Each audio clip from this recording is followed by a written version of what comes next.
Hello everyone, मैं आशा करती हूँ कि आप सब बिल्कुल ठीक होंगे और एक बार फिर से आप सभी का स्वागत है हमारे चैनल एजुकेशन वर्ल्ड पर या एडियोरुक पर।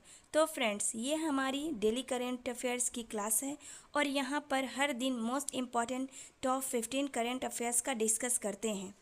अगर आप वन डे एग्ज़ाम की तैयारी कर रहे हैं तो आपके लिए ये क्लास बहुत फ़ायदेमंद होंगे और उन बच्चों तक भी शेयर कीजिए जो किसी भी एग्ज़ाम की प्रिपरेशन कर रहे हैं। तो ओके, चलते हैं अब आगे क्वेश्चन की ओर। हाल ही में फूड एंड एग्रीकल्चर ऑर्गेनाइजेशन ने एग्रीकोला मेडल 2026 से किसे सम्मानित किया है? आंसर है नरेंद्र मोदी।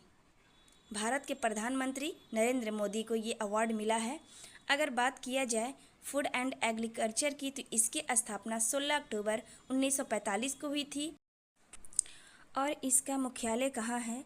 तो रोम, इटली के रोम में। और इसके हेड कौन है? क्यू डोंगे।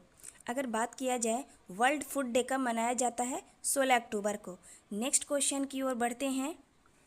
हाल ही में भारत ने किस देश के साथ मिलकर वर्ष 2027 को कल्चर एंड टूरिज्म ईयर घोषित किया है? आंसर है इटली। आंसर है इटली। और इटली के पीएम कौन है? तो जॉर्जिया मेलोनी। और इटली की राजधानी की बात करें तो रोम है। और रोम किस नदी के किनारे बसा है? टाइबर नदी के किनारे। नेक्स्ट क्वेश्चन की ओर बढ़ते हैं। भारत फोर्ज लिमिटेड द्वारा भारत की पहली निजी क्षेत्र की मरीन गैस टरबाइन सुविधा कहाँ स्थापित की जाएगी? आंसर है विशाखापट्टनम, आंध्र प्रदेश के विशाखापट्टनम में। आंसर क्या है? आंध्र प्रदेश के विशाखापट्टनम में। अगर आंध्र प्रदेश की बात करें तो इसकी स्थापना 1953 में हुई थी। भाषाई आधार पर पहला राज्य था ये। और मुख्यमंत्री यहाँ के कौन है? चंद्रबाबू नायडू। नेक्स्ट क्वेश्चन की ओर बढ़ते हैं। हाल ही में स्वदेशी रूप से विकसित सूर्यास्त रॉकेट सिस्टम का सफल परीक्षण कहाँ किया गया है? आंसर है चांदीपुर, ओडिशा। ओडिशा के चांदीपुर में। और ये किस कंपनी द्वारा हुआ था? निम्बे लिमिटेड प्राइवेट कंपनी है, उसके द्वारा किया गया है। और इसकी जो मारक क्षमता है वो 150 किलोमीटर से 300 किलोमीटर है। नेक्स्ट क्वेश्चन की ओर बढ़ते हैं। प्रधानमंत्री नरेंद्र मोदी की नॉर्वे यात्रा के दौरान भारत और नॉर्वे के बीच किन विषयों पर समझौतों की घोषणा की गई है? आंसर है तीनों।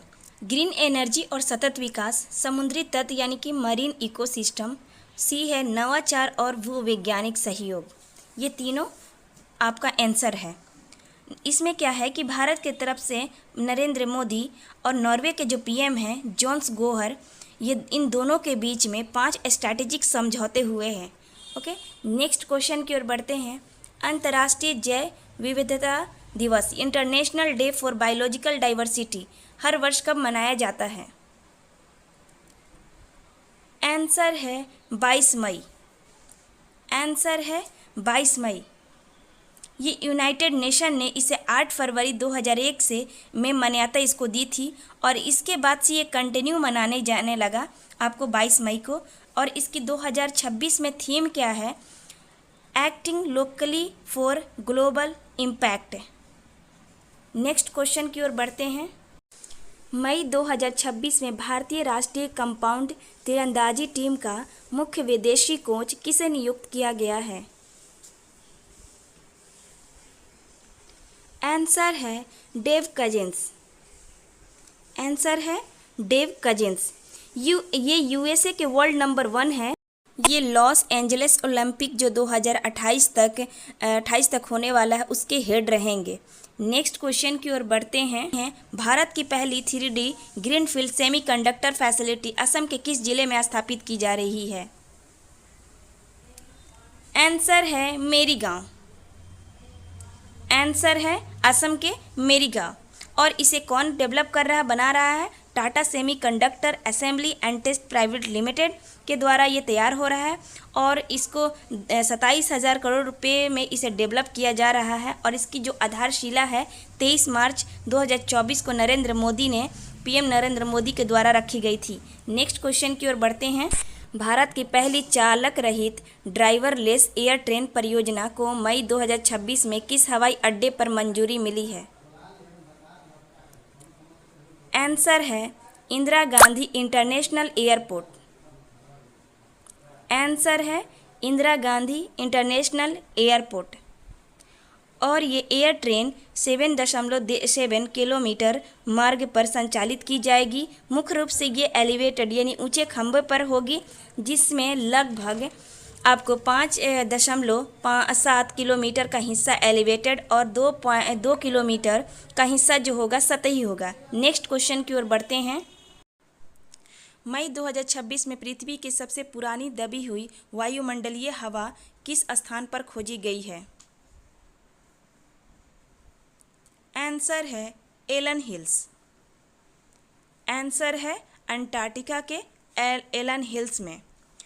और बता दें कि वैज्ञानिकों ने अंटार्कटिका के बियॉन्ड एपिका प्रोजेक्ट के तहत 2.8 किलोमीटर यानी 1.7 मील गहरी बर्फ की ड्रिलिंग की है और यह हवा लगभग 60 लाख वर्ष पुरानी बताई जा रही है, यानी मायोसीन युग के अंत और प्लियोसीन युग की शुरुआत है, जिसे बर्फ की परतों में दबे हुए सूक्ष्म बुलबुलों के रूप में सुरक्षित पाया गया है। नेक्स्ट क्वेश्चन की ओर बढ़ते हैं। स्माइल मिशन यूरोपीय अंतरिक्ष एजेंसी ESA ने किस संगठन के सहयोग से लॉन्च किया है? आंसर है चाइनीज एकेडमी ऑफ साइंसेस यानी CAS। आंसर है CAS। और स्माइल का फुल फॉर्म होता है solar wind magnetosphere and ionosphere link explore mission. Next question की ओर बढ़ते हैं। हाल ही में आयोजित होने वाले 52वें G7 शिखर सम्मेलन की मेजबानी कौन सा देश करेगा? आंसर है फ्रांस। आंसर है फ्रांस।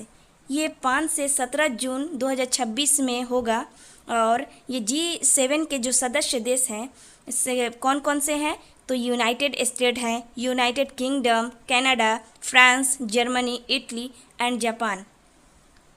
नेक्स्ट क्वेश्चन की ओर बढ़ते हैं। हाल ही में भारत का पहला बुजुर्ग देखभाल विभाग बनाने का निर्णय किस राज्य सरकार ने किया है? आंसर है केरल। आंसर है केरल। नेक्स्ट क्वेश्चन की ओर बढ़ते हैं।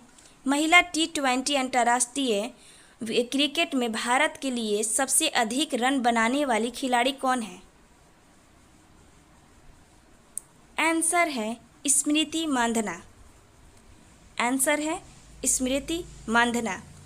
ये T20 सीरीज मैच में महिला है जो इंडिया और साउथ अफ्रीका के बीच हो रहा है और होस्ट कौन देश कर रहा है तो साउथ अफ्रीका के डरबन में हो रहा है और ये स्मृति मांधना ने रोहित शर्मा का रिकॉर्ड ब्रेक की है।